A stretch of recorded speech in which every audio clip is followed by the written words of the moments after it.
Il nous a taxé nos ledgers, il s'est barré. Globalement, le mec s'est barré avec genre 180 000 balles. Je prendrai pas d'énormes risques sur les 6 prochains mois sur BTC en spot en tout cas. Une journée s'est passée trop bien et je sais pas ce qui m'est arrivé, genre. Et j'ai brûlé mon premier compte de trading sur cette soirée-là, donc truc de ouf. Bienvenue dans une nouvelle interview dans la tête d'un trader. Aujourd'hui, j'accueille Alvin. Alvin, il a tout connu. Il rentre dans les cryptos au lycée, il a connu l'euphorie du bull market, un scam de 180 000 $, les doutes, les erreurs, puis la reconstruction. Dans cette interview, il raconte sans filtre son parcours en crypto et en trading. Ses débuts, ses stratégies, ses plus grosses leçons, sa vision du marché à l'heure actuelle et ce qui fait réellement la différence entre un trader perdant et un trader rentable. On parle aussi de discipline, de psychologie, de drawdown, d'organisation quotidienne, de Bitcoin à 1 million et de la réalité derrière le marketing des cryptos. Si tu veux comprendre ce que le trading fait vraiment à une vie, apprendre des erreurs des autres et prendre une longueur d'avance, cette interview avec Alvin est faite pour toi. N'hésite pas à me faire un retour en commentaire et je te laisse tout de suite avec l'interview. Salut Alvin, merci d'avoir accepté l'interview, comment vas-tu? Salut Nico, ça va super, bah écoute, très content d'être là et ça va super donc Bon, une question que je pose à tout le monde, comment t'as découvert le trading? Pourquoi tu t'y es intéressé? Raconte-nous un peu ton parcours. ok, ça marche. Alors on va commencer par une petite présentation. Je m'appelle Alvin, ça fait 7 ans que je trade le marché crypto globalement. Je vais être assez évasif sur ma vie quand ça n'a pas de pertinence vis-à-vis de la crypto, etc. Mais il faut quand même que tu comprennes un peu par où je suis passé, comment je me suis développé, comment j'ai pu penser de la manière dont je pense au jour d'aujourd'hui. Donc pour être rapide sur ma vie, je vis dans le sud de la France, je viens d'une famille modeste, j'ai toujours été un gamin intrigué par l'IT en général, tu vois, toute la technologie overall, les jeux vidéo et tout le package. Et je commence à m'intéresser en fait à la cybersécurité en bidouillant des trucs de mon côté à partir de mes genre 12-13 ans, en gros. Et je suis quelqu'un de très pragmatique, genre depuis tout jeune, j'ai une certaine lucidité en vrai, ça m'a beaucoup aidé dans un sens, mais d'autre partie, j'avais quand même un peu moins d'empathie que les autres gamins de mon âge, on va dire. Genre j'avais une vision holistique des choses qui fait que ça faisait de moi un gamin plus mature, on va dire, que les autres, en vrai. Du moins, c'était comme ça que je le voyais à cette époque. Et j'avais tendance à suranalyser un peu tout, tu vois, à être dans mon coin. Et pour autant, à cette époque, j'étais pas un gamin genre méchant ou qui restait dans son coin spécialement. Mais j'essayais vraiment de comprendre les autres. Mais malgré tout, j'avais ce truc où j'avais l'impression de pas être compris et de pas comprendre les autres. Tu vois ce que je veux dire? Du Ouais, coup, je tu restais te un peu sentais dans. différent, quoi. Ouais, c'est ça, exactement. Je me sentais vraiment dans ma bulle, dans mon truc, à m'intéresser à des trucs auxquels les autres gamins s'intéressaient pas, tu vois. Et je me disais, mais putain, c'est fou, tu vois, c'est trop bizarre. Et d'ailleurs, donc voilà, je comprenais pas les gens, mais ils me comprenaient pas non plus, donc comme ça, c'était nickel.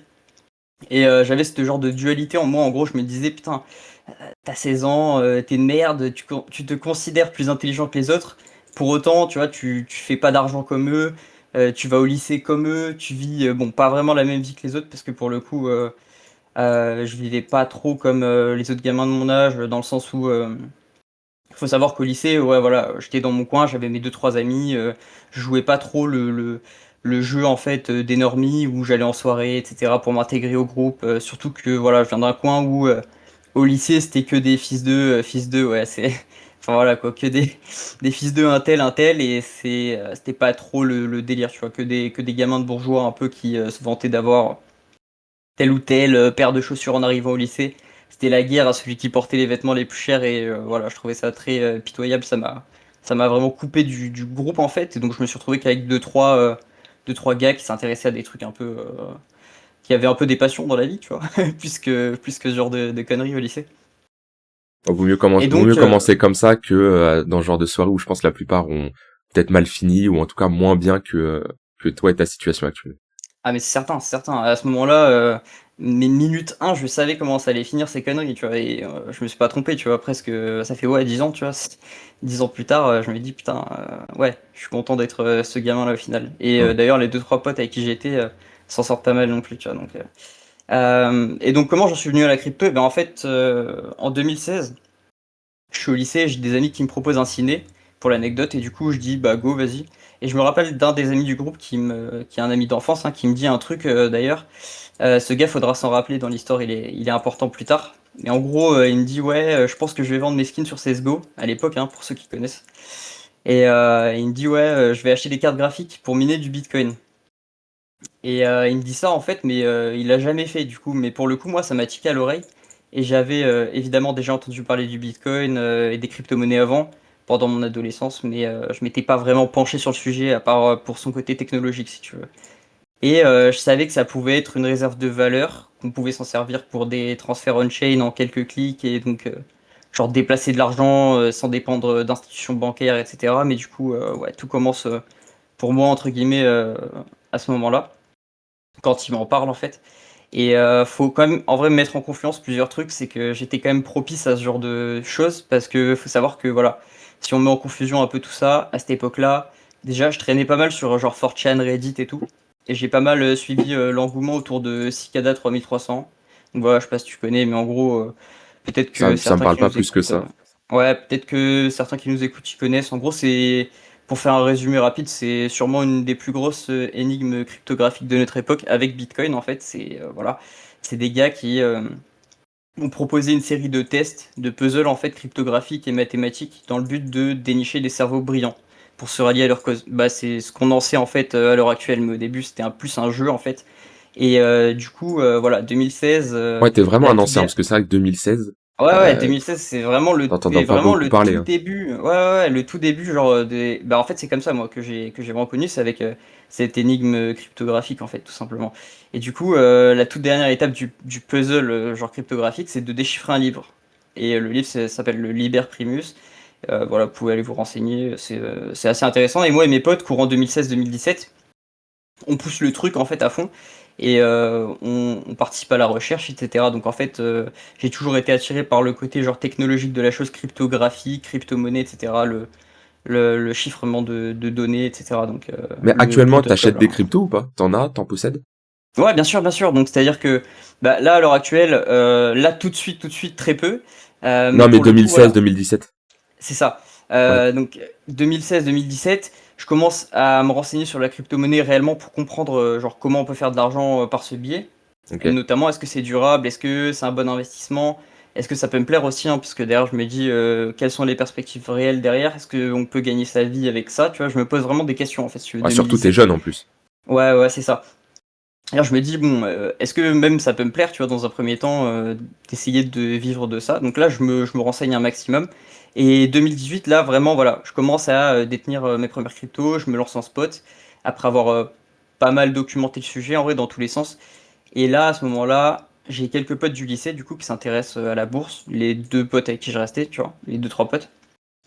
Mais je reste vraiment le seul qui se penche à fond sur la crypto, en fait. Les autres, ils restent, euh, ils restent sur la bourse et les marchés plutôt traditionnels. Donc Déjà, c'est pas 2018, commun à cet âge-là de ouais, c'est s'intéresser au ça. marché, hein, de Bah manière clairement, générale. clairement. De manière générale, oui, mais je te dis, on était vraiment des fous furieux. C'est-à-dire que là, à l'heure actuelle, mes potes, on est vraiment un peu hors du cercle. C'est-à-dire que, ouais, on n'était pas du tout dans le délire des autres, en fait. Si tu veux, on poussait notre truc à fond et on s'en foutait, tu vois, on restait dans notre coin et on parlait pas à grand monde, tu vois. Genre, mais c'était vraiment, mais on kiffait ça, en fait, hein. C'est Ouais. même pas, ah, voilà quoi.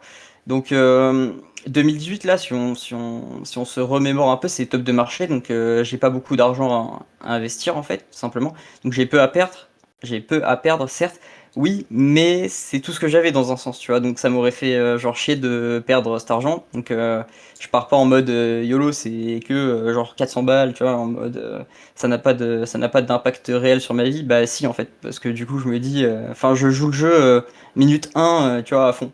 T'as quand même la notion Mais d'argent. ouais, clairement. Mais en fait, je garde pas de position bien longtemps à ce moment-là. Tu vois, je trade en spot au début et Tu trades directement? euh, C'est pas t'achètes sur du long terme? non, non, non, vraiment, j'achète en spot et je me dis, putain, tu peux gagner genre 10% sur la soirée, 10% de. En fait, je réfléchis comme ça en fait. Au tout début, je me dis, putain, il y a des mecs qui perdent 20% euh, sur une journée, tu vois. Donc, Ouais.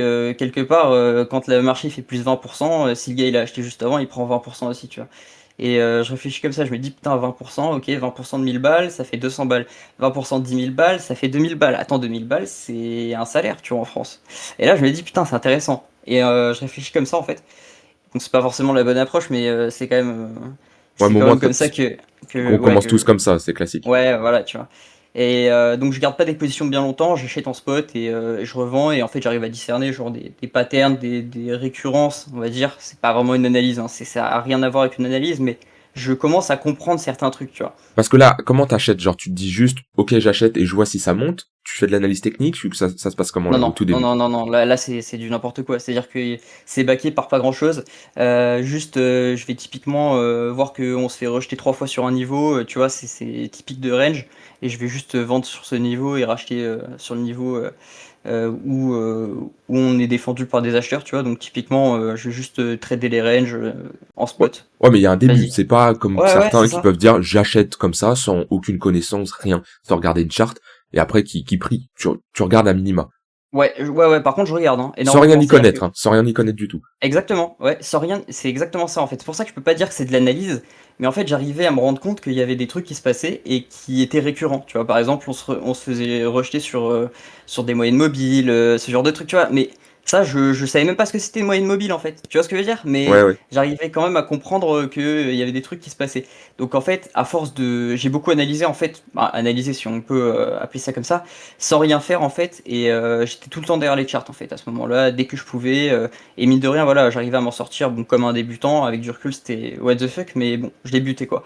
Donc fin 2018, si tu veux, là j'ai mon bac, je commence à trade les contrats perp futures.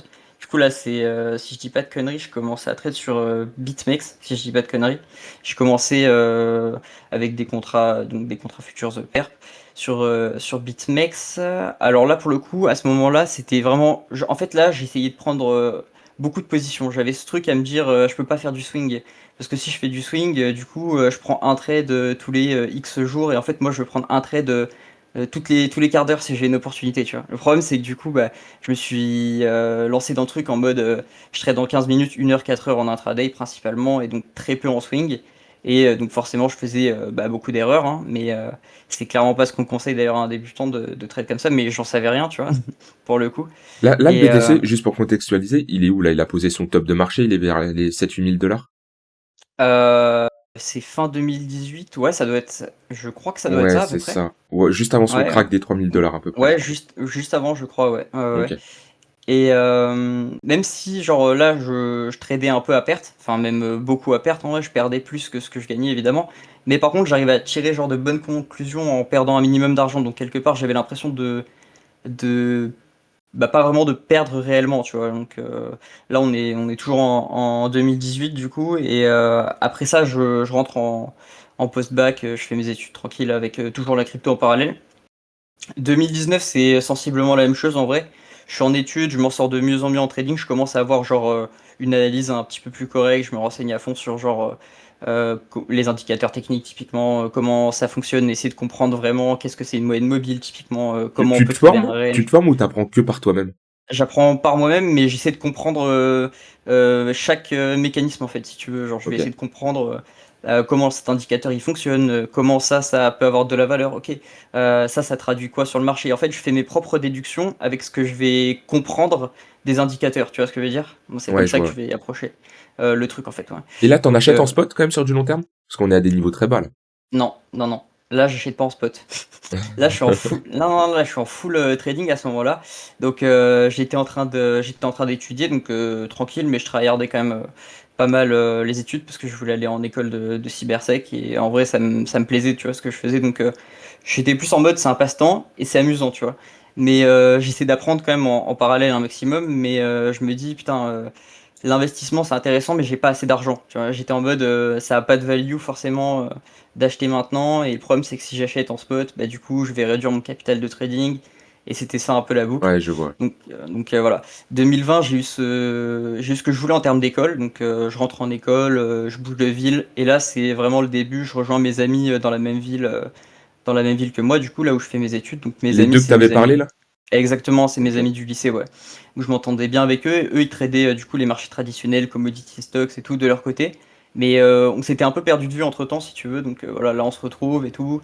Et je me retrouve à vivre avec ces deux gars, du coup, qui lâchent petit à petit les marchés tradis pour s'intéresser à la crypto, 2020.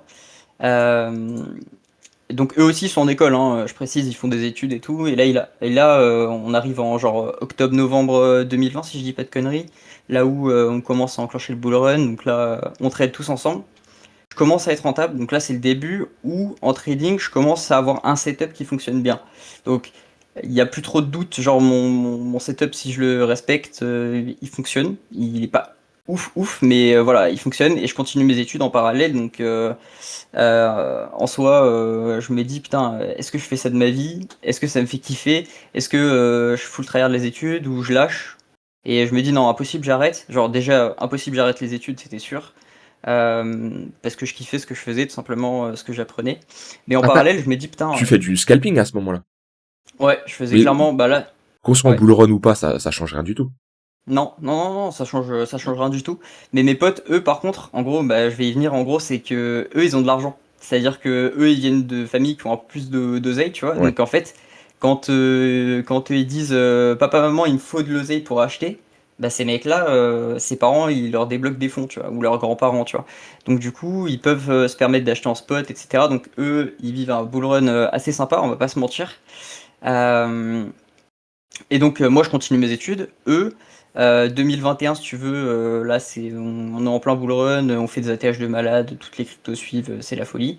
Je suis toujours avec mes potes, du coup, qui décident tous les deux d'arrêter leurs études pour se concentrer 100% sur le trading. Du coup, ils lâchent tous les deux et moi, je continue à fond mon école en parallèle. Donc là, c'est le moment où c'est un peu compliqué pour moi, genre de combiner les deux, parce que là, je commence à être vraiment rentable en trading. Pour le coup, j'avais mes deux trois setups qui fonctionnaient bien. J'avais une stratégie qui était cool et en intraday, je m'en sortais vraiment bien. Et j'avais mon setup de swing aussi derrière qui tournait correctement. Donc, je m'en sortais bien. Mais par contre, je dormais très très peu. Genre, j'avais une hygiène de vie assez naze. Surtout, ouais, donc j'avais genre 3 allez, 4 heures max de sommeil par nuit. Donc, c'était vraiment difficile à tanker pendant 9 mois de scolarité, on va dire. Mais encore une fois, j'adorais ce que je faisais, tu vois, que ce soit à l'école ou bien dans le trading. Genre, je kiffais ma vie. À ce moment-là, je kiffais bien ma vie. Ouais, mais tu peux pas Et tenir là, comme ça, c'est dur. et là ouais, je me dis, putain, ça devient dur. Donc, je me focus à fond sur mes études et je rencontre un mec. D'ailleurs, s'il passe par là, il se reconnaîtra, mais un sacré loustic, un mec très très intelligent, genre trop intelligent même. Ce gamin, c'est une anomalie en fait. Mais il me dit ah putain, t'es dans le trading et tout. En fait, c'est un gars qui a des connaissances dans tellement de domaines à notre âge, hein, à notre jeune âge, on va dire. C'était assez ouf en fait. Et il me dit ouais, c'est trop cool et tout, t'es dans le trading et t'es rentable, je trouve ça ouf, c'est incroyable. Et il me dit par contre, tu m'as montré un peu tes trades et tout, t'es un malade mental. Il me dit t'es un malade mental, bro, t'es un fou furieux. Il me dit, je me rappelle mes mot pour mot. Il me dit tu prends des poses de terroriste. Genre vraiment, il m'a dit ça. Il me dit tu peux pas respecter ton risk management, tu peux pas respecter par exemple ton risk management genre 9 fois sur 10 et sur le dixième trade risquer genre 20% de ton cap, tu vois. Et Ah oui, ça non, c'est un c'est pas truc que je possible. faisais. Et ça c'est un truc que je faisais, tu vois. Et il me dit t'es juste un malade en fait. Et je lui dis bah ouais en fait. Bah il a raison le gars, tu vois, genre on va reconsidérer. Donc je me suis dit putain mais en fait il y a un giga souci, tu vois. Donc Mais c'est-à-dire que tu te prenais une perte, des fois, tu morflais, quoi. je morflais de fou, mais j'avais de la chance en fait, c'est ça le pire. Et avec du Ouais. recul, je sais que c'est de la chance, tu vois. Mais en fait, mon setup il fonctionnait. En fait, si je le respectais à la lettre, mais je le respectais pas. Pourquoi en fait? Parce que le souci dans ma tête à ce moment-là, c'est que j'avais pas assez de capital, donc je gagnais pas assez à mes yeux.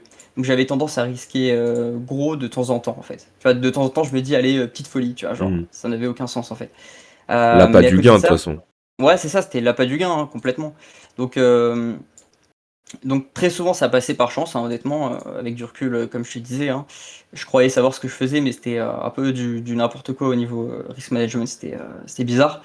À partir de là, j'ai essayé de doucement gagner en parallèle, en fait, en dehors du trading pour gonfler mon capital de base, parce que le plus dur, en fait, il était fait. Selon moi, tu vois, j'avais ma stratégie qui fonctionne, plusieurs setups qui marchaient, mais je gagnais pas assez, donc il me fallait un plus gros capital. Par la Gagner via suite, tes études, alternance, salaire, CDI? même pas. Non, non, non, là il y avait juste études et rien du tout. Donc compliqué, on avait la bourse pour vivre et c'était vraiment complexe, tu vois. Ok. J'avais très très peu de rentrée d'argent, donc c'était vraiment complexe. J'avais juste mon capital en trading que j'avais réussi à pas flamber du tout début, hein. Si une fois je l'avais flambé, mais c'était très peu, donc c'était fine. Donc, par la suite, là on arrive sur 2000, toujours en 2021 en fait. Le gars du tout début que je vous disais. le gars du tout début, avec qui on était allé au ciné en 2016, là, en fait, qui voulait vendre ses skins CS pour Ouais. faire une farm de Bitcoin. Bref, ce gars, qui est mon ami d'enfance, il veut nous rejoindre. Du coup, il se dit, vas-y, les gars, ils se gavent en crypto. Go, je vous rejoins et tout. Du coup, moi, je me dis, bon, pas de problème. On se met d'accord, tu viens avec nous, on te brief, tu t'intéresses à la crypto, pas de souci. Tu veux qu'on te montre comment nous, on gère les choses. Et toi, tu vas forcément apprendre, que ce soit de ton côté, plus en nous voyant faire, en fait, tu vois. Donc Là, là, on vous se dit, êtes ok, 4 à ce moment-là. là, on est trois, du coup, avec moi, et ce gars-là vient se rajouter. Du coup, on a le quatrième mec Ok. qui vient, mais il va pas rester longtemps. Parce que du coup, on arrive en début 2022, et en fait, l'erreur ici, ça a été, en fait, de faire confiance à ce mec, en fait, parce que faut savoir que nous trois qui vivions ensemble avant l'arrivée de ce mec, on avait genre giga confiance les uns envers les autres. Mais genre vraiment giga confiance. Et on stockait tous nos ledgers au même endroit, tu vois. Avec les sites phrases dans la boîte d'origine et tout. Genre, c'est. Ah ouais, vraiment. En mode tranquille, pas de galère, tu vois. Et il faut savoir que les deux gars avec qui j'ai été, ils viennent, voilà, ils viennent de familles fortunées, tu vois, suffisamment pour que, comme je t'ai dit, on leur ait prêté des fonds pour qu'ils trade. Donc début 2022, toujours j'ai sorti en USDT. Je suis sorti en USDT en fait. Là, j'avais un petit peu en spot. Où j'avais pris pas mal d'argent sur certains alts. Comp, j'avais pris, je sais plus quels alts j'avais. J'avais du BTC, du comp. J'avais un tout petit peu de Solana, mais c'était très léger. Mais c'est surtout comp. C'est le top de Euh, marché, là, à ce moment-là, début là, 2022. là c'est le top de marché. Et donc on est 100% out, tous les trois, là on est 100% out en spot. Du coup, on est sorti quasiment parfaitement sur la fin du crash de fin 2021, en fait, en spot. Donc là, je me focus à fond sur le trading. Je me dis, ok, j'ai de l'oseille, j'ai fait une bonne saison, entre guillemets, je peux commencer à trade correctement avec un capital plus important. Donc ça commence à être intéressant. Mais là, t'es rentable, mais tu peux en vivre ou ça se passe comment? Là, là, je pouvais en vivre, mais j'étais en mode, je peux pas lâcher mes études, tu vois, c'est Ouais, mort, ok. impossible. Genre là, il me restait un an, donc là, je tryhardais à fond. Mais en parallèle, je me dis, c'est cool parce que du coup, en fait, à un moment, il y a eu un turnover où j'ai pas pu suivre genre à fond le trading parce que j'avais plus du tout le temps. Du coup, j'avais acheté de la crypto en spot. C'était le bull run et tout, donc c'était fine. J'avais acheté deux trois alts, comme je te disais, comp, ça en fait partie. Oui. Compound, hein, du coup, la crypto. Euh, et j'avais fait de très bonnes performances et du coup j'étais sorti 100%, j'étais 100% USDT. Je me dis ok, là c'est la saison d'hiver, ok, donc début 2022 Ouais. et euh, et au total du coup on a sorti pour 180 000 USDT avec mes potes et À moi. 3. Et moi au total là dans l'affaire j'ai 20K en USDT et j'avais un NFT parce que ça je me rappelle aussi qui valait autour de 8 à 9 000 Ether. Enfin, en Ether, toi. Tu Ouais. vois, donc 8 Donc à t'as 9K en 30K en Ether. tout, quoi. Ouais. Et donc, en fait, ce qui se passe à ce moment-là, c'est qu'on se fait scam par le quatrième gars. C'est-à-dire que du coup, il nous a taxé nos ledgers, il s'est barré. Globalement, le mec s'est barré avec genre 180 000 balles.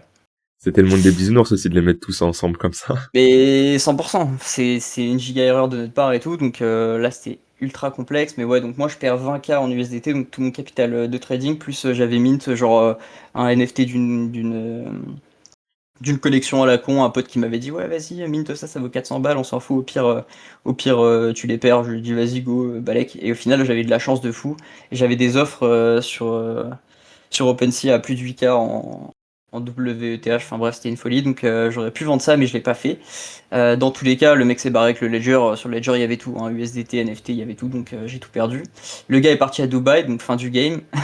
Moi, je me dis, bon, bah, t'as fait une erreur, mais Gonex, de toute façon, il n'y a plus rien à faire. Donc, j'essaie même pas de le contacter ou quoi. Le gars, en fait, je vais de l'avant direct. Et mes deux amis, ils ont giga la haine, tu vois, parce que pour le coup, ils ont perdu beaucoup d'argent, beaucoup plus que moi.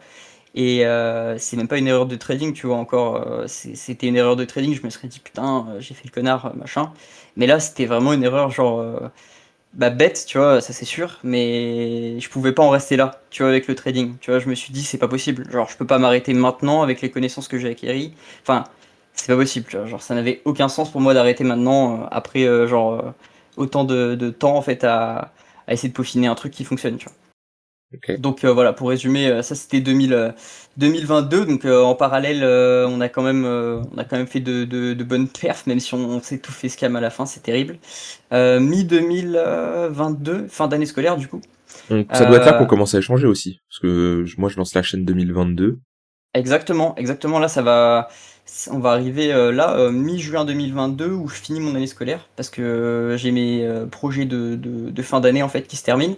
Et donc, j'avais plus du tout le temps de trade dans tous les cas, donc je me suis complètement focus sur mes études. Là, je me dis, c'est un enfer, il me faut des fonds, il faut que j'injecte en arrivant en bear market. Je savais en fait dès début 2022 que ça allait être la merde cette année et qu'il allait me falloir de l'oseille pour racheter. Pour le coup, là, j'avais prévu d'acheter en spot un max de BTC. Et coup de chance pour le coup, c'est que 2022, euh, énorme coup de chance pour moi en fait, parce que mon projet de fin d'année, il a genre choqué le jury. Et à tel point que en fait, les profs ils sont venus me voir et qui m'ont dit putain, le projet il est lourd en fait, monte un MVP et t'as un unfair advantage de ouf. Genre monte le projet en fait, fais une levée de fonds, monte un truc, tu vois, lève un demi-million comme ça et tout. Moi je me suis dit mais impossible, tu vois, surtout que j'avais d'autres projets en fait à ce moment-là. Donc finalement, C'était pas ta priorité. c'était pas du tout ma priorité. Mais coup de chance, c'est que j'ai pu vendre mon projet de fin d'année à une société luxembourgeoise. Ça m'a permis ça m'a littéralement sauvé en fait en termes de finances. À côté de ça, donc j'avais fini mes études à ce moment-là, donc j'ai pu prendre deux trois contrats en cybersec à côté, même si c'était que 1000 balles par-ci, 1000 balles par-là, bah ça m'a quand même Ça bien augmente aidé, on ton va dire. capital. Ouais, c'était 1000, 2000 par-ci par-là, boum. J'enchaînais les contrats, c'était vraiment cool. Et donc c'était bon à prendre en fait. J'étais focus à avoir le plus de liquidité possible, le plus rapidement possible pour acheter du BTC en fait. C'était vraiment ça le plan dans ma tête à ce moment-là. À partir du moment où je me suis fait scam, c'était ça dans ma tête. Genre il fallait que je reparte et que je me refasse un capital, c'était trop important. Et c'est ce que j'ai fait, tu vois. J'ai voulu acheter peu avant FTX, à 19K, j'ai voulu acheter. Et je me suis dit, bon, je finis mes contrats en fait et je commence à accumuler fort. Et là, FTX arrive. Et je me dis, tout le monde a peur de ouf. Les whales, je sais pas si tu te rappelles, elles vendaient à perte et tout. Enfin, c'était Ouais, terrifiant. ouais. Et Sacrée période en vrai. ah ouais, ouais, c'est terrible. Et moi, j'étais en mode, mais banco. En fait, j'ai failli acheter la semaine d'avant, tu vois, à 19K. Je me suis dit, 19K, c'est le bottom. Tu vois, genre, ou alors, on n'est pas loin, tu vois. J'ai aucun mal à me dire, vas-y, je in, genre 80-90% de ce que j'ai, voire plus, tu vois. Et là, en fait, on arrive sur le crash FTX. Et là, je me dis, wow, c'est encore plus beau que dans mes rêves. Genre, du coup, j'ai acheté, bah, là, littéralement, plusieurs bitcoins à ce Là, niveau de prix c'était le entre, bon moment, quoi. littéralement, entre 15K 9 et 16K 2, si je me rappelle bien. Ouais, c'était à peu Donc près ces du prix-là. coup, ouais, dans ma tête, à ce moment-là, c'était clair parce que c'était, pour moi, le bottom, il était à 19K, selon moi. Alors attention, c'était mon analyse, hein. Et on serait sûrement jamais allé chercher les 16K sans FTX. Ça, Et en FTX, je suis vrai, d'accord. ouais, je pense, tu vois. Donc après ça, on arrive à la période où du coup, je te rejoins. Donc cette même période, en fait, hein, c'est peu après. Ouais, ouais, moi je crée la Euh, chaîne en mai 2022 et ouais, après, bah, je sais, tu me rejoins sur le Discord, on échange pas mal. c'est ça. Ouais, Ouais, c'était à peu donc près cette période-là. on arrive dans cette période-là, vers septembre, si je dis pas de bêtises, ça doit être ça, c'est septembre 2022 que je te rejoins, je me rappelle, hein, parce que c'était la semaine où il y avait le merge sur Sur Ether Ethereum, ouais. 2.0. Ouais, ouais, ouais, c'est ça. Donc, deux raisons hein, pourquoi je te rejoins à ce moment-là. La première, c'est que j'apprécie beaucoup tes vidéos à ce moment-là et que je te trouvais genre très pragmatique, genre pertinent pour le coup, très réfléchi dans tes analyses. Et je me dis en vrai, on a un peu la même façon de penser à ce moment-là. Donc je vais prendre ta formation, ça m'apprendra forcément des trucs, tu vois, même si j'étais déjà rentable à ce moment-là et j'étais assez confiant en vrai sur ce que je faisais. Tu sais, Mais ça t'a voilà, permis de développer quoi? Parce que ouais, t'étais déjà rentable, t'avais une bonne autonomie et ça faisait pas mal d'années que tu tradais. Ça ouais, t'a apporté exactement. quoi en plus? En vrai, ça m'a apporté que j'ai découvert quand même quelques indicateurs sympas, genre notamment les points pivots que j'avais pas du tout approfondis. Et pour le coup, j'utilise certains des indicateurs en vrai que tu présentais. Donc il y en a certains que j'utilisais déjà et d'autres que j'ai pu rajouter en fait. Il y a certains bouts en fait que j'ai pu intégrer dans certains setups, mais ça du coup ça va être sur toute la phase d'après.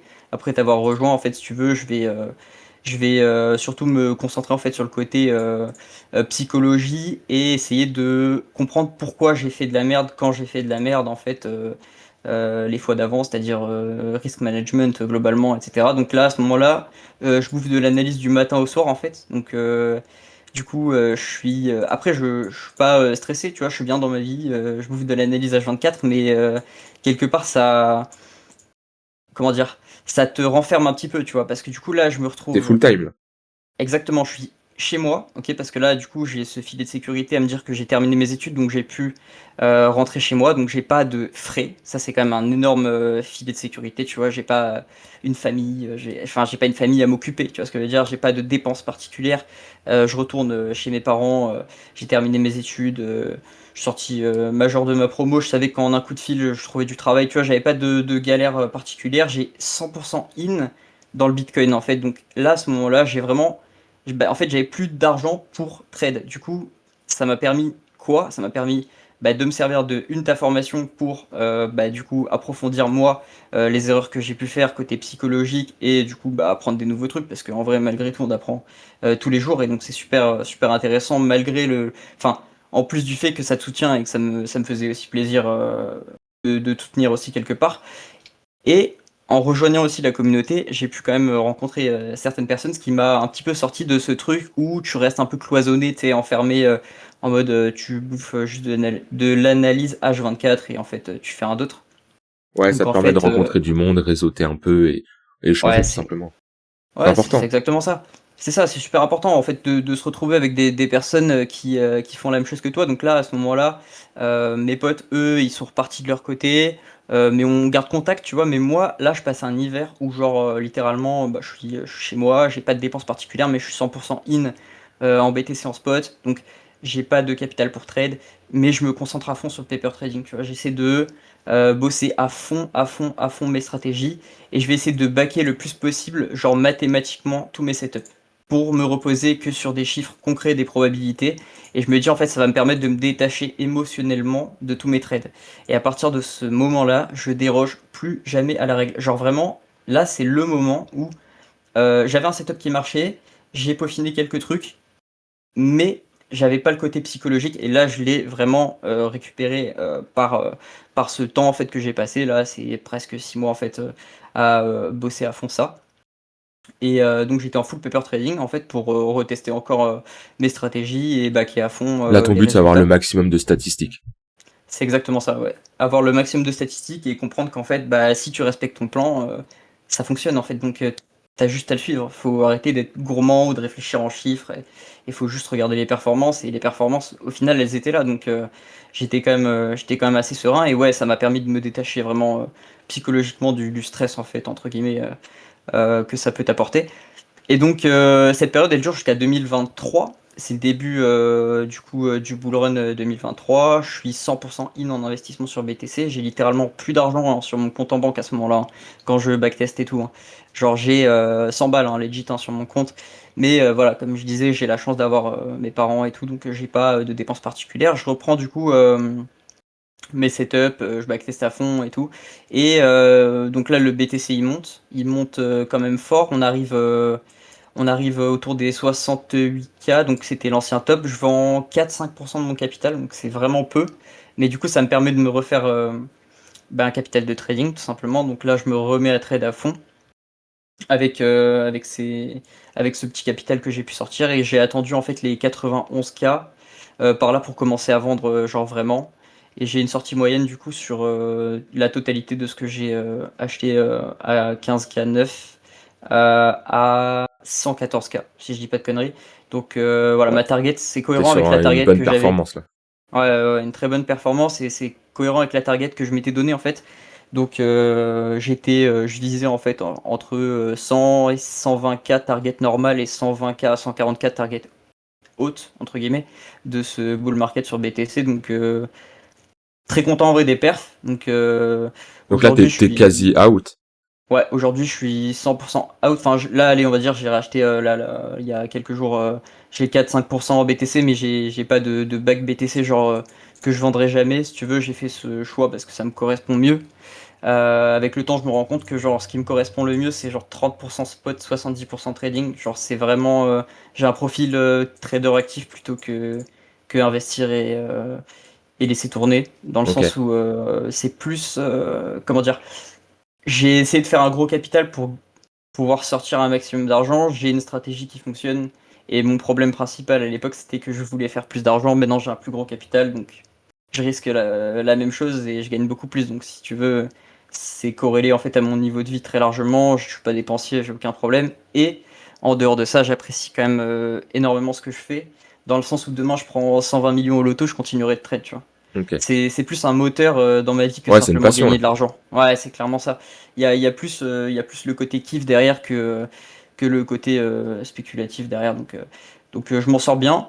Et là, tu la vois comment la suite du marché là? Vu que t'es là, on va dire t'es presque out, t'es full cash. Ouais, là je suis quasiment out. C'est un peu quoi J'ai ta pas stratégie pour la suite?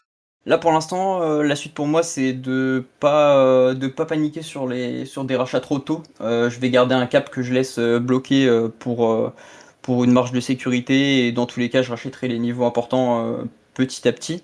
Mais comme je disais, voilà, j'allouerai pas plus que 30% en spot dans tous les cas et je continue de trade en full time là tous les jours donc j'ai pas de comment dire, je suis pas très très bearish pour la suite, mais je suis pas non plus ultra bullish au vu de ce qui se passe. Donc pour le coup, je prendrai pas d'énormes risques sur les 6 prochains mois sur BTC en spot en tout cas.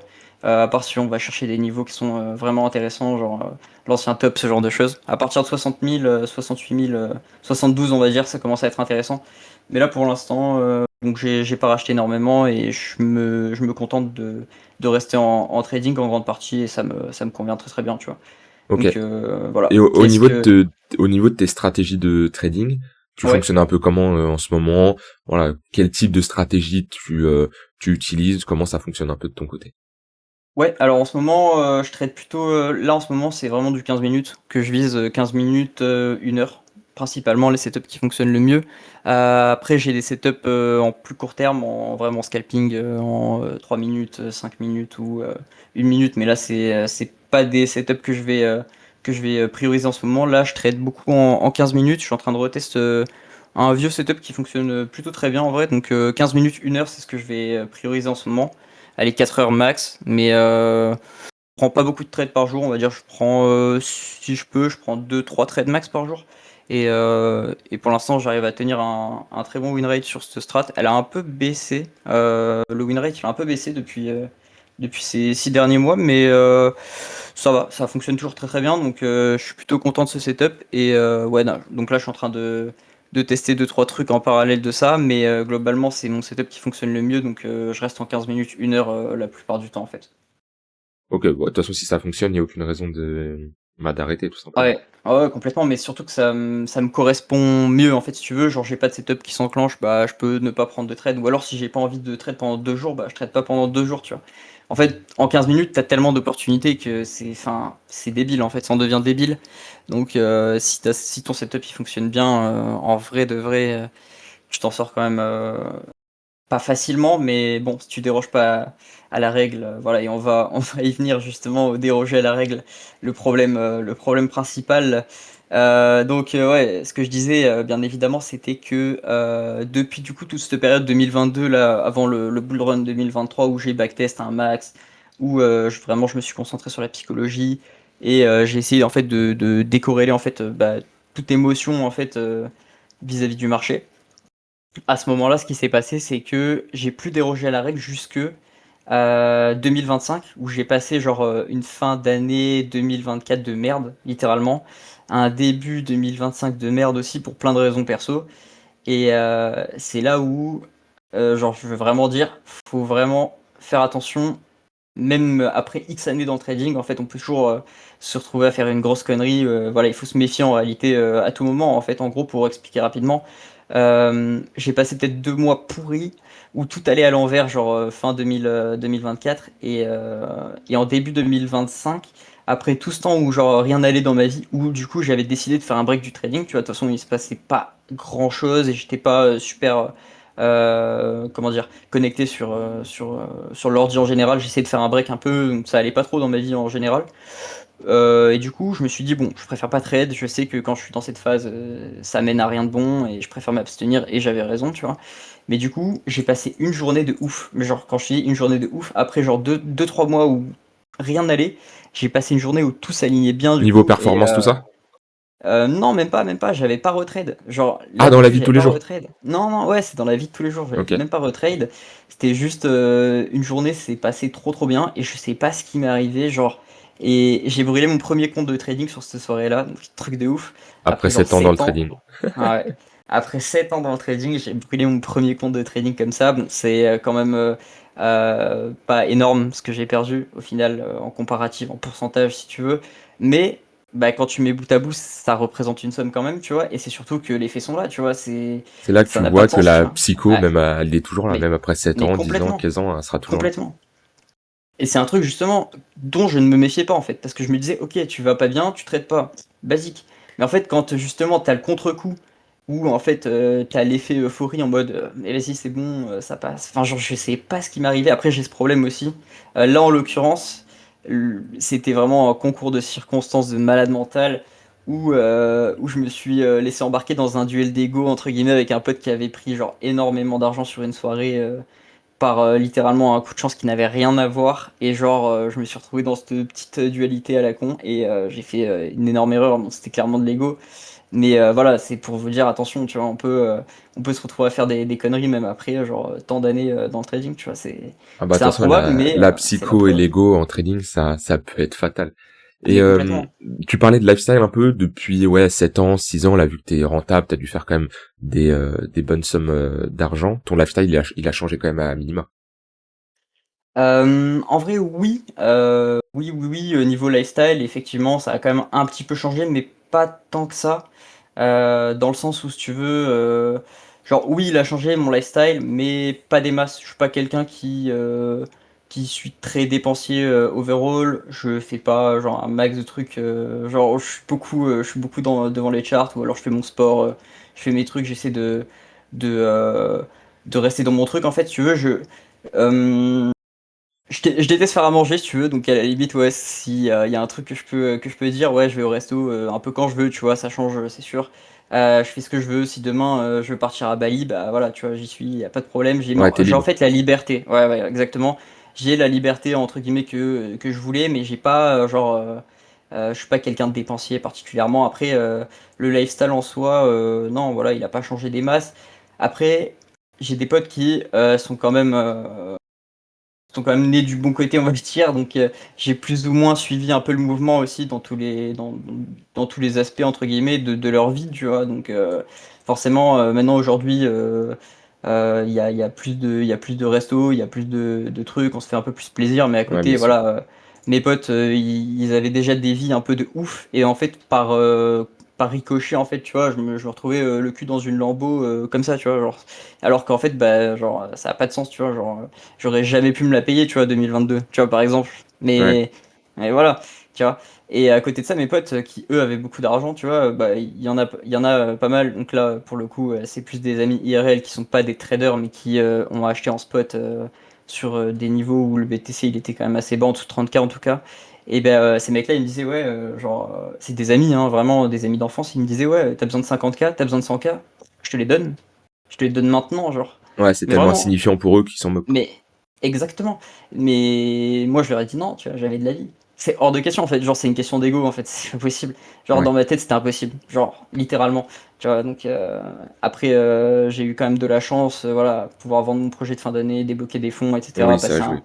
un bull run de fou. J'ai quand même eu de la chance, hein, overall. Faut Après, il y a pas du non taf quand plus. même, faut pas non plus minimiser. Il y a évidemment du taf. Effectivement, j'ai pas dérogé à mon plan entre guillemets en termes d'investissement, etc. Mon trading, je l'ai backé à fond. Maintenant, aujourd'hui, je m'en sors comme j'en ai envie. Effectivement, on n'arrive pas par hasard non plus là où j'en suis. En fait, je l'ai voulu, ça c'est sûr. Je l'ai voulu énormément, donc voilà. Mais voilà, il faut comprendre que quand même, Il il y y a a du taf. il y a vraiment du taf. Et c'est surtout dans la tête en fait, hein. C'est vraiment dans la tête avant tout en fait, parce Ouais, c'est que surtout tu de vas la psychologie. ouais, tu vas te retrouver à faire des erreurs genre débiles en fait. Mais en fait le truc le plus ouf en fait dont je me rends compte en fait c'est que au début en fait le marché il a même pas besoin de te punir en fait tu t'en charges tout seul. Tu vois ce Ouais, que je veux tu te dire ou punis pas toi-même. genre? Ouais c'est littéralement ça en fait. Et donc voilà, après, t'apprends que bah, malgré que t'aies une bonne analyse, si tu sais pas te tenir, bah, tu fais des actions de fou et ça te coûte, tu vois, Bien parce que sûr. chaque erreur te coûte. Et c'est là où je trouve que c'est vachement intéressant de partager son analyse, en fait, de partager même pas forcément son avis ou son analyse pour influencer le biais des autres, mais c'est même pas ça, c'est d'avoir une vision globale ou d'essayer d'apprendre des erreurs des autres aussi, tu vois, parce que chaque erreur coûte de l'argent. On dit qu'un débile apprend pas de ses erreurs, un normie, il va apprendre de ses erreurs, et le mec intelligent, il apprend des erreurs des autres. Mais c'est vrai, en fait, quand tu peux, quand tu as la chance de pouvoir rejoindre des communautés, de pouvoir discuter avec d'autres personnes qui font le même taf que toi, en fait, que ce soit en full time, que ce soit des mecs qui soient pas rentables pour l'instant, des mecs qui soient rentables, en fait, tu peux apprendre de n'importe qui dans ce domaine-là, et c'est toujours très intéressant de partager, en fait. C'est comme ça qu'on apprendra le plus, selon moi, tu vois. Donc, Ouais, ouais, je vois ce que tu veux dire. Et là, si on revient un peu sur ton côté trading et tout, c'est quoi une journée typique pour toi quand tu trades? Comment ça se passe? Est-ce que tu planifies un peu? T'as des sessions de trading? Comment ça fonctionne? ouais, ouais, ouais. Alors, pour le coup, je vais plutôt planifier en fin de semaine, hein, la semaine à venir, essayer de faire mes analyses un peu swing ou moyen terme. Après, pour le coup, là, on est en hiver, quand je dors, parce que j'ai quand même une hygiène de vie un peu bizarre. Enfin, je dors très très peu, je fais pas mal d'insomnie, donc c'est un peu relou. Mais on va dire que quand je peux, je me couche genre assez tôt, je me lève assez tôt. Et le reste du temps, genre j'ai toujours un œil sur les charts, tu vois, genre tout le temps, tout le temps, tout le temps, H24. Genre C'est-à-dire dès que que j'ai un ordi ouvert c'est ou pas quoi, tu je suis trades soit le toujours. matin, soit le soir, soit sur une Non, session. Tu te dis non, tu non. trades toute la journée. Ouais, c'est littéralement ça en fait. C'est plus en fait, je vais avoir la chart sur le côté, je vais être en train de faire un truc tout simplement, et j'ai deux trois trucs qui vont flasher sur l'écran, et je vais me dire ok, je me penche dessus, j'arrête ce que j'étais en train de faire et je me concentre à fond, je prends mon trade, et puis ensuite je me remets sur ce que je faisais, tu vois, histoire de juste respecter mon plan et pas perdre de temps, tu vois. Que typiquement en 15 minutes, ça peut ticker deux trois fois dans l'heure. Et sur deux trois cryptos, et pour le coup si je regarde pas et que je rate des trucs, bah j'ai aucun mal à me dire ok, j'étais focus sur ce que je faisais, je vais pas trade de la journée, ou genre j'ai pas envie, tu vois, et Ouais. je reste focus sur ce que je fais. Mais typiquement ouais, j'essaie de généralement je prends pas plus de 3 trades par jour en ce moment, en tout Ok. cas. Et Ah ouais, si tu dois quantifier, t'es quand même sur un. Ouais, tu fais des bonnes journées quand même. Si t'es à 3 trades par jour, t'es ouais, à peut-être 80 trades le mois, quoi. ouais. Et j'arrive à avoir un setup qui tourne avec un win rate assez indécent pour le RR, donc je suis assez content. Mais ouais, en 15 minutes, je prends 3 trades par jour, maximum. Genre, je prends très très rarement au-dessus, et bien souvent, j'en prends que un ou deux. Mais ouais, ces derniers temps, j'ai quand même pas mal trade en vrai. On va dire que la moyenne ce sera 2, on va dire, sur les 2 dernières semaines à peu près, donc ouais. Ok. Et t'as déjà eu des grosses phases de drawdown, ça, où t'enchaînes les pertes, tu te poses des questions. Ça t'est déjà arrivé? J'ai eu des phases de drawdown, mais ça va être vraiment vers le début en fait, plus que maintenant. Au début, ouais, au début j'ai eu des phases de drawdown de zinzin en fait, surtout quand je risquais 20% de mon cap et que ça passait pas, tu vois. Et, euh, et oui, tu vois, et donc là forcément, oui, ça met un coup, tu vois, mais tu te dis, mais au final, tu le sais en fait. Quand tu fais ce genre de truc, tu sais, parce que quand tu prends le trade, t'as la boule au ventre. Donc déjà, si tu fais ça, c'est C'est que pas bon, ouais. tu sais que tu fais une erreur. Et même si ça passe, au final, t'es en mode yes, loto, tu vois. Et je sais plus qui c'est qui disait ça sur le Discord, qui disait ouais, si t'as un trop grand sourire quand tu prends ton TP, c'est que c'est bizarre. Mais en vrai, de vrai, je commence à comprendre un peu ce qu'il voulait dire par là. Et c'est vrai qu'il y a ce côté où tu te dis putain, j'ai fait un truc, mais en vrai, c'est plus de la chance qu'autre chose. Enfin, ça a pas de sens et c'est pas tenable. Donc au début, ouais, évidemment. Maintenant, beaucoup moins. Alors ouais, j'ai quand même des phases où des fois, je peux enchaîner plusieurs trades d'affilée qui passent pas, mais j'ai pas trop. Alors, il y a une phase où je tradais quand même, ouais, 2023. Ouais, c'était 2023, je crois. Quand je commençais à sortir du capital, là, j'ai eu deux, trois trades super intéressants. C'était sur Avax et sur Compound, hein, d'ailleurs. J'avais pris genre un setup qui s'enclenche très rarement, mais quand il passe, généralement le setup est assez ouf. Et j'ai un putain de risk-reward sur ce setup avec un win rate qui est quand même complètement ouf. Par contre, le setup s'enclenche très très rarement.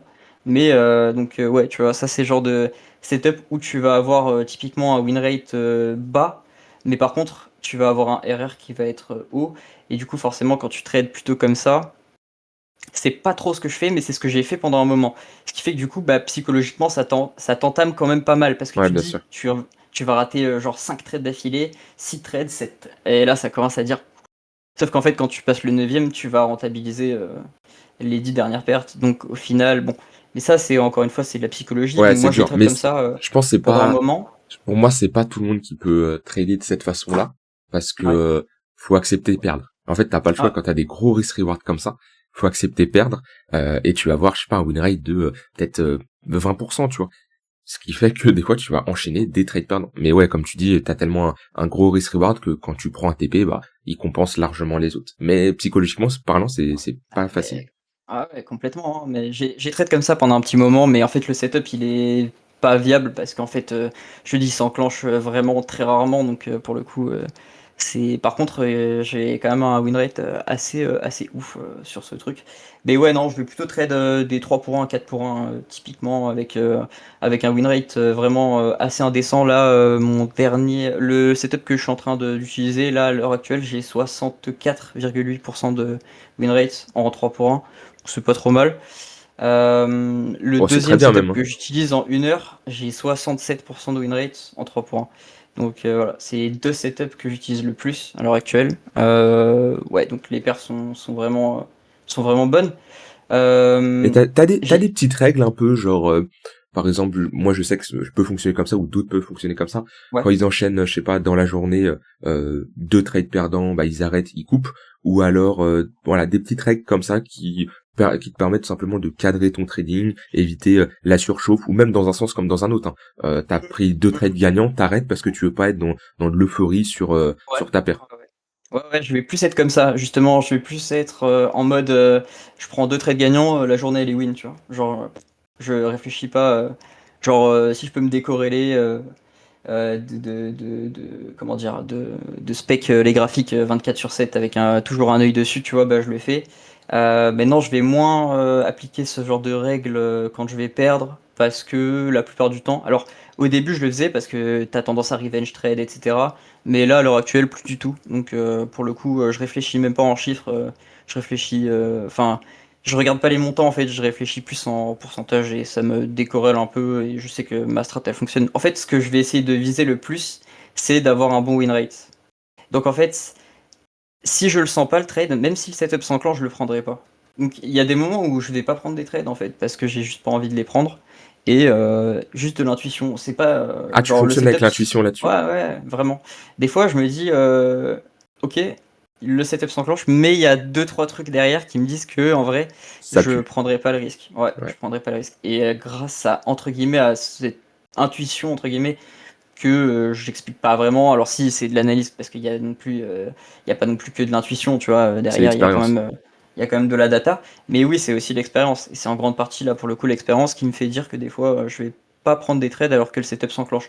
Et j'ai pas ce truc à me dire ah ouais, comme au début en fait, où tu veux impérativement être dans un trade ou ce genre de truc où tu vas revenge trade et tout. En fait, je suis pas du tout corrélé à ça. Par contre, ouais, je vais plutôt utiliser ces règles entre guillemets à me dire ok t'as pris deux trois trades gagnants dans la journée, bah c'est bon, tu vois, genre banco. Déjà je m'arrête à deux bien souvent quand ça passe, tu vois. Des fois j'en passe un troisième en mode forcing et souvent il passe pas d'ailleurs, tu vois, genre. Et parce que j'ai l'intuition en plus de pas le prendre et je le prends quand même, tu vois. Genre ça c'est typiquement ce qui m'est arrivé là il y a 24 heures en fait. Des fois, c'est le Et trade de trop, ouais. ouais c'est ça, c'est vraiment. Mais je le savais qu'il allait pas passer, mais je l'ai pris. Genre c'était juste en mode YOLO, tu vois. Et bref, donc c'est vraiment ouais, c'est vraiment plus dans ce sens-là que je vais utiliser les petites règles que je m'applique. Maintenant, des règles genre fondamentales que j'applique, j'en ai pas beaucoup, tu vois, pour le coup. Si j'en ai une en spot, j'achète pas de shitcoin, tu vois. Ouais, bon, classique. J'achète vraiment que du BTC, deux, trois alt qui sont pas forcément forts ou à haute capitalisation, mais plutôt des alts pour lesquels j'ai des convictions particulières dans la Du, technologie qui est du backée, genre? etc., quoi. Du genre, pour moi, ça va être Namada. À l'heure actuelle, j'ai pas mal accumulé de Namada. Alors, c'est pas une crypto. Mais Alors, la charte ils est l'ont sorti parce dégueulasse. que il y avait un airdrop par rapport à Ouais, ça. ouais, Ils ouais, l'ont ouais, il y avait un sorti? airdrop. Il y a 10 000 ans, l'airdrop, hein, déjà. Ouais, Non, ouais. c'était. Ouais, Moi, ouais. je l'avais touché, le airdrop. Ouais, ouais, je me rappelle. Moi, j'étais out en plus. Genre, ça a snapshot. Mais j'ai pas suivi. Genre, ça a snapshot, genre, une semaine après que j'ai retiré mes atomes du stacking. Enfin, bref. Mais là, Catastrophique. j'ai pas suivi parce que moi j'ai le wallet Namada, j'ai la seed phrase et tout, hein. Mais Ouais. j'ai pas Ouais, je sais pas, suivi. non, mais ça a pas, à mon avis, c'est dérisoire. Mais genre, quand je dis dérisoire, c'est vraiment dérisoire ce Ouais, que je t'as dû pense. avoir, Ouais. je pense, hein. Et ouais, en fait, ils ont fait des choix en termes d'analyse, enfin, en termes d'analyse fondamentale, tu peux voir qu'en fait, il y a des choix intéressants pour le long terme, mais c'était assez sûr que ça allait se passer comme ça sur le court terme. Et donc, ouais, donc c'est un Tu projet qui surveilles quoi pour le m'intéresse. moment. Ouais, c'est un projet qui m'intéresse, que je surveille. J'en ai accumulé un peu. Bon, pour le coup, j'ai fait pas mal, en vrai, pas mal d'argent sur du court terme avec ce que j'avais pu acheter. J'ai pu ressortir et racheter. Donc en Ok. fait, ouais, voilà, je me suis amusé à juste buy un bottom. J'ai eu le bottom parfait d'ailleurs à 0,650 là, il y a quelques semaines, mois.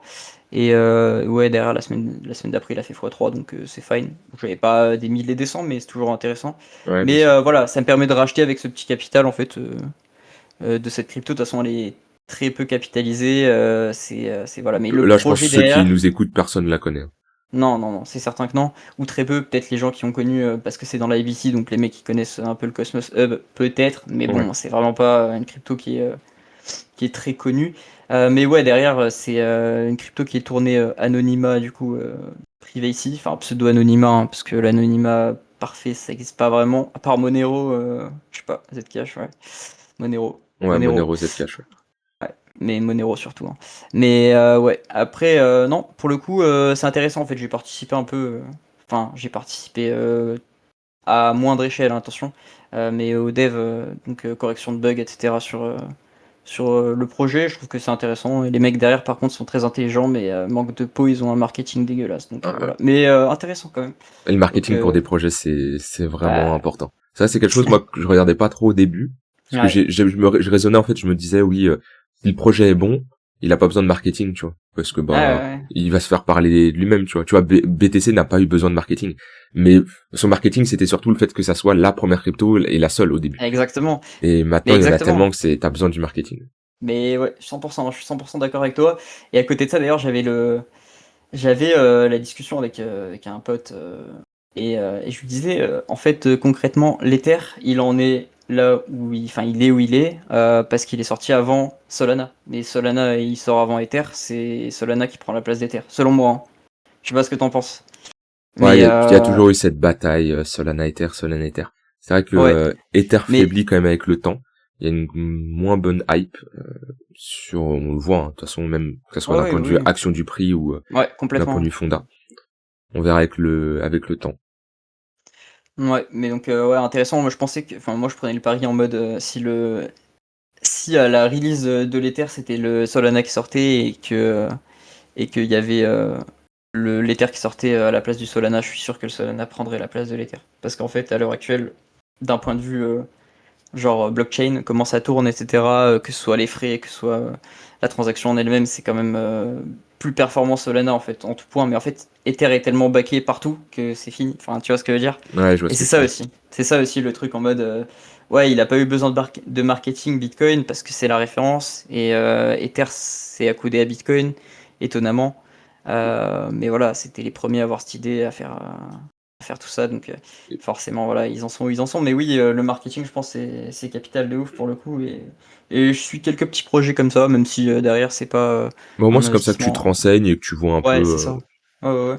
C'est plus en mode on soutient le truc et on met en stacking sur des ouais. validateurs pas trop cons pour qu'ils proposent que c'est une gouvernance, que ça propose des projets de loi intéressants et on Ok. voit sur la suite, tu vois. Mais Et ouais. un Bitcoin à 1 million, t'y crois? Un BTC à 1 million? Ouais. Ouais, ouais, carrément, j'y crois. Mais pour quand? Ça, c'est intéressant. Alors oui, j'y crois de fou, maintenant pour quand Moi, je pense qu'il y a le honnêtement, temps. Parce qu'il y en a beaucoup, j'ai déjà vu des trucs non, non, non. 2028, non, non, non. Non, non, non, non. Selon moi, jamais 2028. Même pas 2030, selon moi. Non, je pense pas. Euh, Peut-être 2035 par là, 2040. ouais, 2035, peut-être. Prochain Mais ligne après... 2028, 2032, 2036. Ouais. Ah ouais, ouais, ouais. Je Moi, je regarde les pense... halving aussi, parce qu'automatiquement, t'as le coût de production qui ouais, augmente. Tu ouais, vois, bah t'as... forcément, forcément. Ouais.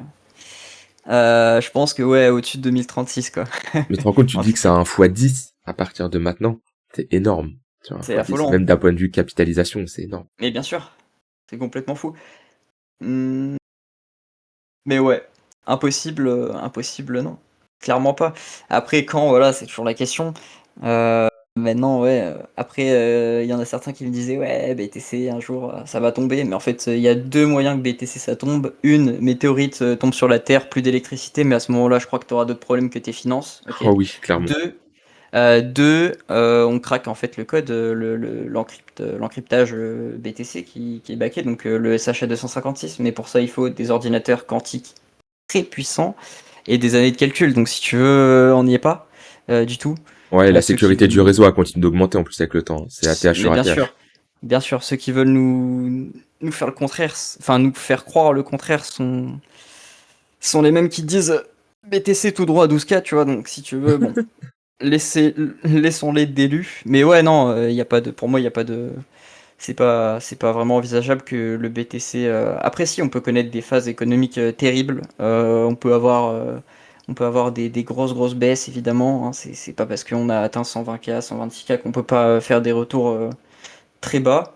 Ça dépendra de plein de choses, hein, la conjoncture économique, etc., entre autres. Mais, euh, mais non, tu vois, genre, je pense pas que le BTC ça va s'éteindre ni dans 10 ans, ni dans 20, ni dans 50, je pense, tu vois, pour le coup.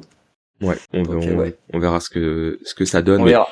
je pense que Ouais. pour même toute personne qui nous écoute et tout, il y en a, parce qu'il y en a beaucoup qui trade, qui investissent et qui n'ont pas du BTC dans le portefeuille. On parle pas Ouais, d'un ouais, BTC, tu vois, mais même une fraction, tu vois, bien sûr. 0,1 ou, voilà. Et, ouais, c'est vrai que, je Bah pense, ouais. au vu comment on va tendre BTC, c'est limite obligatoire, tu vois. Bah, c'est obligatoire. Enfin, je pense, et je pense que toutes les personnes qui étaient BTC Maxi sont bien contents de ce bull run. Et en fait, ce qui s'est passé là sur ce bull run, selon moi, c'est un peu envisageable. Pourquoi?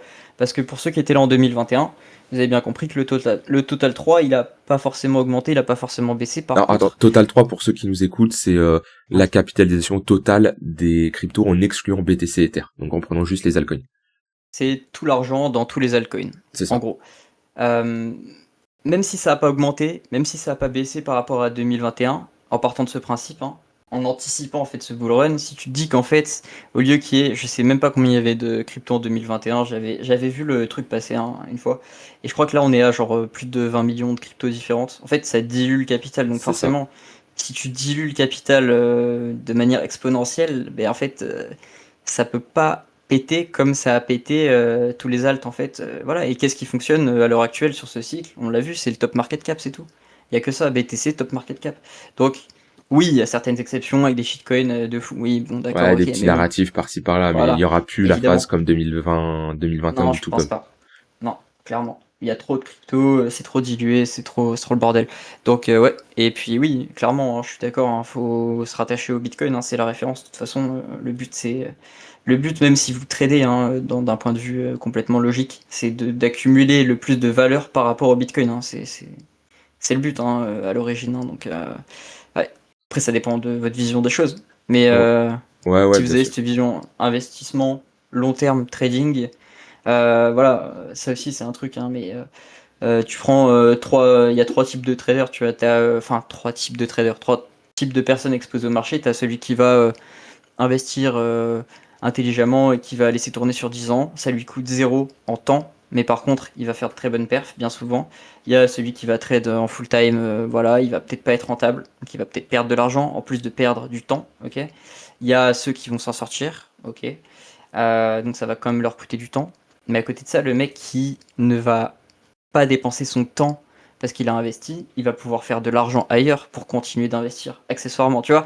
Donc en fait, c'est aussi ça qu'il faut se dire, c'est qu'en fait, il faut avoir cette vision entre guillemets long terme et se dire des fois, c'est intéressant de pas trade parce qu'on a une phase intéressante pour, ou alors de diminuer son capital en trading pour acheter en spot parce qu'on est sur des niveaux intéressants et derrière ça pourra nous gonfler notre capital, un peu ce que j'ai fait en fait, hein, complètement, même beaucoup ce que j'ai fait. Hein. Donc ouais, ça je trouve que c'est vachement intéressant en fait. Ouais, après chaque profil est différent, mais le plus important Bien c'est sûr. d'avoir la stratégie qui est adaptée à son profil. Si on revient un peu au côté trading, toi si tu dois vraiment me dire c'est quoi on va dire les différences entre un trader qui réussit et un trader qui échoue. Pour toi c'est qu'est-ce que tu verrais l'un qu'est-ce qu'il fait, l'autre qu'est-ce qu'il fait? Ouais, bien sûr, j'ai direct des trucs en tête. Le premier c'est un mec qui va avoir une stratégie qui est pas bien backtest ou qui va fonctionner, vite fait et qui se dit, «OK, ça vaut le coup quand même de trade, même si, c'est mal backtest». Ça, c'est erreur de fou. Genre, non, tu bases tout sur des mathématiques, tu essaies de faire un maximum de statistiques, en fait, tout simplement de ton côté. Alors c'est chiant à faire, effectivement, ça peut être relou. Moi, en vrai, ça me fait plus kiffer qu'autre chose parce qu'au final, quand tu peux te reposer sur des chiffres, bah, justement, ça te permet de te décrocher émotionnellement. Donc là, c'est un gros conseil que je vous donne, backtester à mort et basez-vous sur des maths tout simplement. Et évitez de jouer à la roulette en fait, tout simplement. Donc il faut pas risquer des trucs que vous pouvez pas risquer. Si votre capital ne vous convient pas, en fait, bah, soit vous prenez le temps de faire gonfler votre capital avec une stratégie qui fonctionne. Donc là, pour le coup, faut être résilient et surtout, faut avoir une stratégie qui fonctionne et pas faire de big erreurs, soit vous allez faire du cash ailleurs pour pouvoir renflouer votre capital et puis derrière après vous tradez avec un capital qui vous correspond et vous faites plus de revenus et les revenus seront plus en adéquation avec votre lifestyle et puis ça ira. Mais ouais, le premier truc, ça va être de se baser sur les chiffres. Pour Avoir des moi, stats, ouais. un mec qui va perdre, c'est un mec qui va pas se baser sur les chiffres, tout simplement. Ok. Non, c'est un bon conseil, je suis d'accord avec toi. Il y en a beaucoup qui trade un peu à l'aveugle, qui n'ont Ouais. pas de suivi, en fait. Tu leur dis, bah voilà, sur tes 20 derniers trades, qu'est-ce que ça donne? Alors, ils vont savoir s'ils sont rentables ou pas, parce qu'ils vont voir leur compte, s'il a augmenté ou Ah, baissé, c'est mais ça. ils vont pas savoir combien de trades gagnants ils ont, combien de trades perdants ils ont, le risk-reward, les actifs qu'ils ont tradés, s'ils sont plus long ou short. Donc ouais, non, là-dessus, je Ouais, te ouais, bien rejoins sûr. totalement. Bah, je pense qu'on a fait globalement le tour. Mhm. T'as peut-être un dernier petit mot pour la fin? Euh, Je réfléchis un peu. Qu'est-ce que je peux vous dire? Ouais, vous comparez pas, en vrai. Conseil aussi, vous comparez à personne. Genre, si vous rejoignez une communauté, je vous invite d'ailleurs à rejoindre le Discord, c'est intéressant, je suis actif, tout le monde est actif, c'est cool. Partagez votre expérience, apprenez des autres, mais surtout vous comparez pas parce que un gars qui est rentable, c'est un gars qui est rentable. Mais il faut pas parler de chiffres, faut parler de rentabilité. Vous pouvez mettre voilà, en confluence vos idées, plein de stratégies différentes, de setups différents, de visions globales. C'est intéressant de partager, mais vous comparez pas trop aux performances spéculatives, vraiment, je parle en termes de gains en dollars, parce que ça c'est une big erreur. Et pour le coup, ouais, ça c'est vraiment l'erreur à ne pas faire. Donc ouais, partagez un maximum, mais concentrez-vous sur vos performances à vous et essayez de vous améliorer vous, tout en donnant des conseils sur les erreurs que vous avez pu faire aux autres pour essayer de faire progresser tout le monde en fait. C'est ça la clé, je pense. Ok, bah je te rejoins totalement là-dessus, t'as bien raison, ne vous comparez pas, c'est très important. Bah je te remercie Alvin pour cette interview et je te souhaite bon courage dans ton trading et puis si les gens veulent discuter sur le Discord, bah, ils pourront te retrouver de toute façon. Je t'en prie, bah, avec plaisir, merci à toi. Et oui, vous pouvez me retrouver sur le Discord, je suis assez actif comme je le disais, donc il n'y a pas de souci si vous avez la moindre question, en fait, c'est sans souci que je vous répondrai. Merci à Allez, toi en tout cas, et salut à Alvin. la prochaine. Ciao.